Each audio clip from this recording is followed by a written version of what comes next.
അല്ലാഹു തആല ഏതൊരു രോഗത്തിനും ശിഫ വെച്ചിട്ടുണ്ട് എന്ന് പറഞ്ഞാൽ ഏത് രോഗത്തിനും മരുന്ന് വെച്ചിട്ടുണ്ട്. ഗൈറ ദാഇൻ വാഹിദ്, ഒരേ ഒരു അസുഖത്തിനൊഴികെ ബാക്കി എല്ലാറ്റിനും മരുന്നുണ്ട്. അവർ ചോദിച്ചു, നബിയെ ആ മരുന്നില്ലാത്ത അസുഖം ഏതാണ്? ഖാല അൽ ഹറം, അത് വാർദ്ധക്യമാണ്. മനുഷ്യന് ആയുസ് കൂടുമ്പോൾ വയസ്സാവും, അതിന് മരുന്നൊന്നുമില്ല. മനുഷ്യൻ ദുർബലനാവും.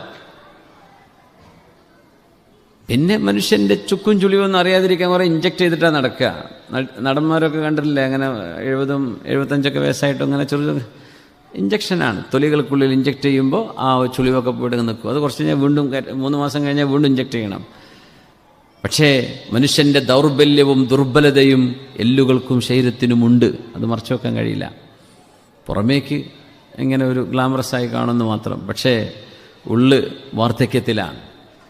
അതിനൊരു